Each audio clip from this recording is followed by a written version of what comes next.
yung panahon na magkaroon tayo ng holiday sa mga hindi nagko-comply na platforms, whether it's your social media platforms or your marketing platforms, hindi nyo muna makita until they comply. So, nag-aabiso na ho kami. Pinaalalahanan ng Department of Information and Communications Technology o DICT, katuwangang Cybercrime Investigation and Coordinating Center o CICC, ang mga online platform na makipagtulungan sa kanila upang linisin ang mga social media na nagdudulot ng online harm. Gaya ng mga post na fake news, deepfake, peking produkto, serbisyo, online gambling, child pornography at iba pa. Lalo na kung ang fake news ay may kinalaman sa banta sa national security at destabilisasyon. Halimbawa nito, ang kumalat na hindi umano bahagi ng Pilipinas ang Palawan. Pero sabi ko nga, there are some things that are not negotiable when it comes to national security. When it comes po do sa mga destabilization na pwede mangyari.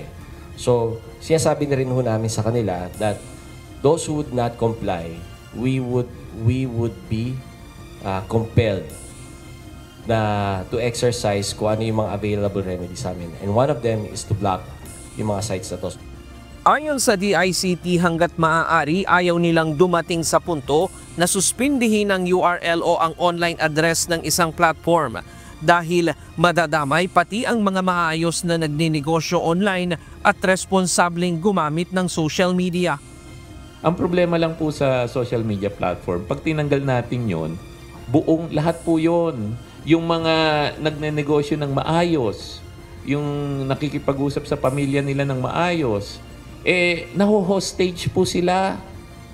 Ayaw naman natin ng ganon. Para bang, ano yan, ibig nyo sabihin, susunod lang kayo pag sinutdown namin kayo. Pag sinutdown namin kayo, maraming mas nagnenegosyo ng maayos sa social media platform.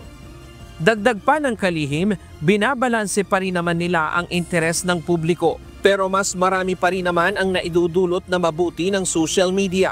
Kaya naman patuloy silang nakikipag-ugnayan sa mga social media platform na ito. Ayon sa DICT, marami na silang natatanggap na mga reklamo sa kanilang action center tungkol sa pagdami ng mga problema sa mga social media platform.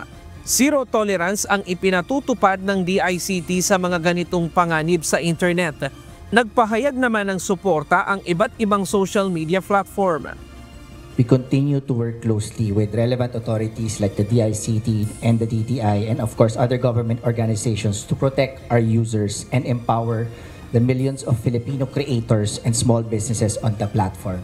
We continue to work with our government partners such as the DTI and the DICT to support the development goals and agendas of the national government. This include, but is not limited to, supporting MSMEs to make sure that to help our kababayans and our small businesses scale their business online. Nagpadala naman ng statement of support ang iba pang social media platform na hindi nakapunta ng personal. Paliwanag ng DICT pagdating sa mga fake news, napakahirap itong ipatanggal kung saan kailangan paanya silang paulit-ulit na sumulat sa mga opisina ng mga ito na karamihan ay wala dito sa Pilipinas. Hindi nga namin alam kung nasaan sila sa labas ng bansa, di ba? So hindi namin alam. So anong gagawin namin? Susulat po kami sa mga social media platform. Maniwala kayo, kay Meta nga, sumulat na ako kay Mr. Mark Zuckerberg. So, nag-respond naman. So, hindi basta-basta mapapatanggal yon. Kailangan kami sumulat sa kanila. Alam nyo, ilan days na ba ako? 168 days na ako. Hanggang ngayon, hindi pa rin nila alam ang definition ng fake news. Panukala ng DICT dahil sila naman ang otorisadong ahensya tungkol dito. So, eto ngayon po yung proposal namin sa kanila. Pwede ba kami naman yung duly authorized authority para magsabi kung fake o hindi? Pagka nagbigay na kami ng notice, and it's legal naman within our mandate to take out online digital harm, i-take down nyo na. Huwag na tayo magdebate kung fake o hindi. Kasi totoo lang naman, marami po tayong nakikita dyan na obvious naman na fake, di ba? So, yun lang po pakusap namin sa mga social media platform. Mahalagaan niya ang oras sa isang fake news. lalo na kung ito ay nag-viral dahil naililipat ito sa ibang platform. Bagamat may madaling aksyon ang mga social media platform gaya ng mga sumbong sa mga fake product, pero mayroon pa ring mga sumbong na hanggang ngayon ay hindi pa rin naaaksyonan. Sa online isabong sa ngayon, nasa 53,000 sites na ang napa-takedown ng DICT. Pinakamaraming paglabag naman sa mga panuntunan ay ang Meta. Paliwanag ng DICT dahil ito rin ang malaki o mas maraming Pilipino ang gumagamit.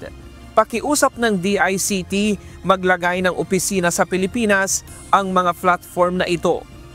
We encourage the social media platforms to set up shop in the Philippines. Dito sila maglagay ng content moderators nila na Pinoy din. Kasi nga, like yung isang social media platform sa Singapore nagpapatakbo, yung konteksto ba ng Pinoy, baka hindi nila gets Baka hindi nanood ng mga noontime show yung mga yan. Di nila makukuha yung nuances sa Pinas So ang ano namin is, dito set up shop kayo. Anyway, dito kayo kumikita ng income nyo ng revenue nyo. Ang laki na kinikita nyo dito. Di magtayo naman kayo dito ng moderation nyo, di ba? Ryan Lacanlale, UNTV News and Rescue.